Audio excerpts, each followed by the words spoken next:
All right, we were joined by Oklahoma State coach Mike Gundy. So you were talking to us earlier about how many new players you have. How many is it right now, and how many have never practiced for you? Well, there's 65 from the middle of December until now. 35 of those have never practiced for us, and only around 14 are high school players.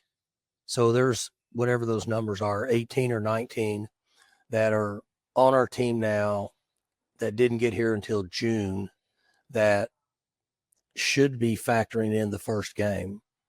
And that's where people ask, how's the team? How you doing? I don't really know, just because you have potentially half of the two deep that have never practiced for us yet.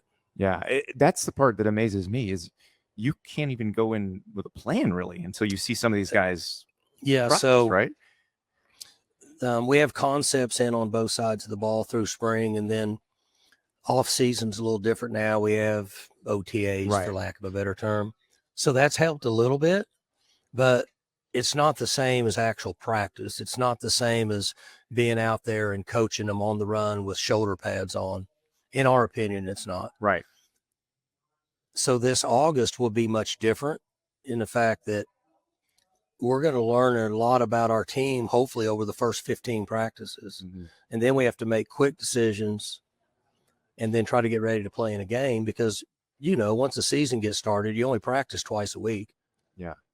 So it's a unusual year, but I think moving forward, 65-35, you would like to get it to 40 and 15. Mm-hmm. Will that happen? I don't know, but I don't think it's going to be any less than 40 and 15 moving forward. Coach, you mentioned that you usually take a little vacation in July, and when you go on that vacation, you go traditionally knowing who you have or who you are, and now you're not. Just in general, being a human being, have you found it hard at times to enjoy what you're doing as much as you might have in the past? I've always enjoyed it, but there's been stages over the last 18 months that have been frustrating because I want to be able to control everything, and I want to know what direction it's going, and I want to know that this is the plan in place, or I need to fix the plan. And we haven't had that ability. And I don't think that anybody in the country has had that ability over the last couple years. So there's some uncertainty more so than not enjoying it, but it has been more challenging. Yeah. And when you are put in these positions, going into unknown positions, what's the best medicine advice you'd give yourself of like, hey, everybody's doing this, so I'm doing it? Or like, how do you, internally give yourself a pep talk of how to handle that? I go back to our core values. We've established a pretty good product over 20 years, and it's been very consistent and very successful. So we have to go back to that and force feed the new system into those core values and find a way to make it work. So one of the challenges we've had this summer is, earlier we talked about 35 new players, 18 of them are transfers. So they're older and can almost be a little bit more set in their ways. And it's very difficult to function in our system if you're not structured and organized and reliable and accountable. So we've had more issues in June than we have ever before, but it's only because it's a numbers game. We have in the past had 10 or 12 new players that would come in, and they were young high school players. And so they jump right in real quick. So we've had to kind of get everybody in line in a short period of time. That's been an adjustment. I heard you say earlier today that you've stopped worrying about what you can't control. That's right. And at what point do you make that decision? And does it make things easier, or does it just change the? It doesn't make them any easier because you still have the uncertainty, in my opinion. So 3 years ago when this started, I almost refused to believe it was ever going to happen. And I just thought it would go away. Mm-hmm. It's almost like getting in an argument with your wife. and then you just hope it goes away. Right. That's what I thought when you were saying that. Yeah. And then They you never go away finally. Well, you think it does. Through Yeah. the doorway. Yeah. you think it does, and then 3 weeks later it's like, well, that's like what you said the other day. I thought you forgot about that. Oh, I didn't forget about that. I've been Yeah. waiting to pounce. Yeah, I needed a time to pounce. So I almost was just, I thought this will go away. Surely this can't last. And then it just kept building momentum. And then after a point, about 18 months ago, I said, this is not going away. We're going to have to make some real adjustments here. So the truth be known, this portal class from January is the first class that we ever bought. We had not bought portal kids. Wow. That hurt us. Yeah. Hurt us the last year or so from a depth standpoint. And then, and that was nobody's fault. That's not the administration's fault, not the donors. That was really kind of my fault, because what I had done was taken money that had been raised through donations and spread it amongst the troops somewhat evenly to the current players. We didn't go out and solicit for players and pay them to come to our team. We did that starting in December, which I think we all would agree, if you don't do that, you're not going to survive. Yeah. So that's different for us now. The thing that I can't detach myself from, Coach, is the volume of players in totality that you're bringing in, other teams are bringing in, and you guys are all evaluating, many of the same kids. And a lot of times who you get and who you don't get comes down to financial factors that you can't control. That's right. And then based on the players that you do bring in, it almost feels like you're spinning a roulette wheel to me with how many players are coming in, how many hits are you going to get? There's a lot of truth to that. So I'm wondering, like, in 2015, it was very easy to differentiate who's a good evaluator, who's a good recruiter, and, who ran a program. Now it's kind of like, who's lucky enough to hit the 00 on the wheel this year and get the 5 guys in the portal that everybody wanted at a bargain, and they hit, I don't know. Is there some randomness to this? There's a lot of truth to that. Now, there's going to be a group of portal players, 30 of them, that would be similar to when the NFL drafts players on the first day, the first round. It's going to be a really, really high percentage of those players are going to be successful.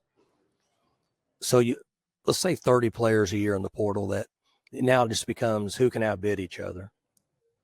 Then there's going to be about 200 of them in the next group that fall in your category, that it's going to be based on evaluation. They're going to get similar money up front and contracted, very similar to each other. Can you persuade them to come? The money's not that different. And then can you make the good decisions? And then there's another 100 of them behind that could potentially be sleepers that you have to try to find.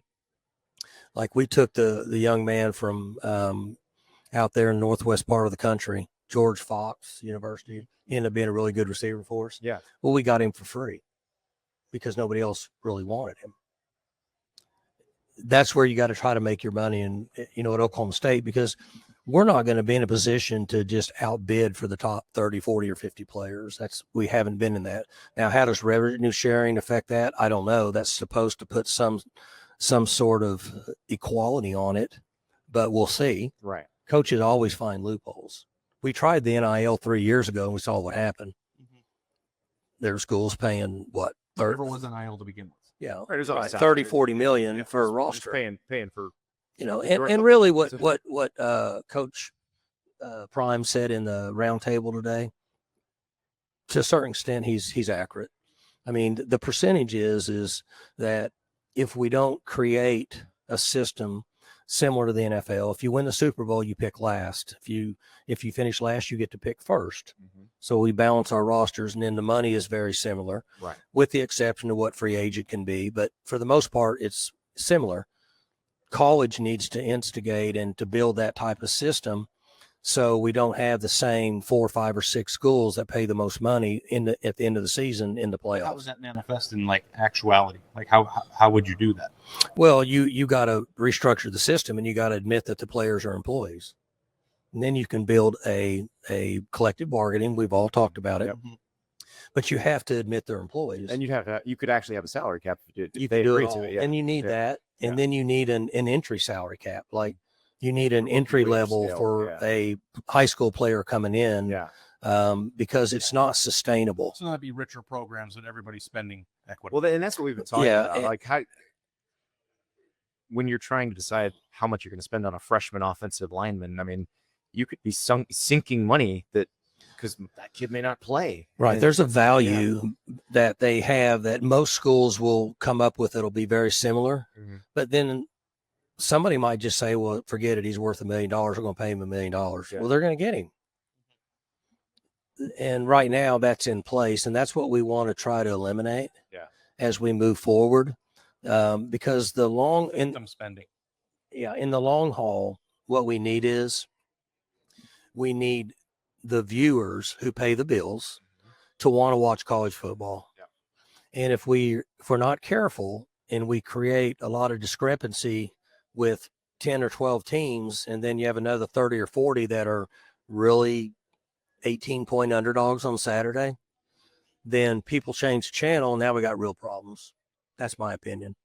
Well, this is you've said it probably a lot more plainly than most coaches would, but I'll be interested to see if anybody listening. It sounds It's like a common sense deal, right? So we don't use a lot of don't common do sense. it. So In the world, people don't use common sense. Yeah. Like education's awesome, but common sense can take you a lot farther if you just think things through and give a little and then realize, golly, that's not going to work. The reality of it is, and I've had to accept this, and I think you agree with me on this, Andy, is that the administrators and the suits of college football are placing a fat wager that there's nothing they can do to get people to turn the chin. That's what they're doing right now. They've already messed up the conference alignment. They've got a West Coast Postseason team changes in every year. Yeah, postseason. Yeah. The everything that they have done. Can I ask you a question? And you probably don't even think about this stuff because you're too busy building a team and a program. But name one of the seismic shifts or evolutionary changes that have happened in our sport the last 3 years that a fan would have wanted. You think people are happy there's no Pac-12, or that they're happy that the Stanfords and the ACC? Like, all this stuff is just nonsense. And it's because the people in charge don't care what we want. They don't care what the people who pay the bills want. And there's nothing that they can do to those people to make them stop watching.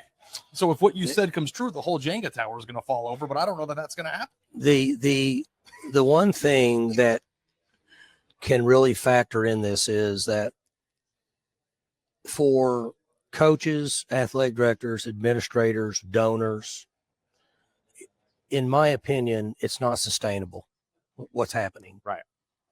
There's too much money involved. And so at some point, something's got to give, whether that's a year from now, 2 years from now, it's got to give. And I'm going to circle right back to what I said 2 years ago, 1 year ago, 6 months ago, and I'll say it again. We need a college football commissioner. Okay. Who would your choice be? It's the Coach Saban. It's Coach Mac Brown. It's Peterson from out at Washington. Mm-hmm. That person can then get with your Power 4 conference commissioners and then a representative from whatever other level. And then they start to build a structure and a plan that is sustainable, that has boundaries. And once that's accomplished, then you have to have very serious punishment for people that break the rules. Right. Because coaches are going to break rules if they think it's worth it. Well, but in what you've outlined, you actually could have that. If you have a collective bargaining agreement and all that stuff, you're not going to get sued over that. And right. So it's like going to a concert. A year ago, we went to a concert with a buddy of mine, and we parked, and he was illegal parking. And one of the ladies in the car said, well, this is an illegal, not a space. You'll get a ticket. And he said, I'll pay the $35 to walk 5 minutes. I don't want to walk 20 minutes. Yeah, because the ticket was the same. Exactly. And I was in there and I thought, that's a pretty good idea. it's like, it was like tampering in college football. What I'm saying is if it's worth it, then they're going to do it. Coach, we've made this mistake once today. We're not making it again. Oh, yeah. And you are the perfect candidate to ask this question. And sorry if I'm blindsiding you because it has nothing to do with football. do you have a rule for life or a lesson or something that you just stand by, like Andy's is? My 3 rules: never complain about free food, never complain about free beer, never skip leg day. I feel like if you do those 3 things, you're going to have a happy life. Never order, never eat at a place that specializes in multiple types of cuisine. It's a good one. Yeah. I don't know if there's something off center that comes to your Well, mind. that one is those are good, and that one's good. It's you specialize in seafood, steaks, and Mexican food. Probably not a good choice. Yeah, right. Unless that Nobody's chef, good at pizza and tacos. unless that the chef's really talented. Yeah. So here's what Kristen and I have raised 3 boys, and we've been fortunate. They've all been very athletic and so on and so forth. And then, of course, with my lifestyle. So what she put by the back door where they all go out to get in their cars to leave is, I need you to humble yourself before you walk out of this door, or when you get out there, life's going to humble you real quick. And I've always thought that's pretty good. Oh yeah. And I hear her telling the boys that still to this day, and she'll tell them Walt that too. So anyway, good visiting with Please you guys. don't tell my wife about that, son. Yeah. Thank you so much. All right, guys, you bet. It was a pleasure to talk. Okay.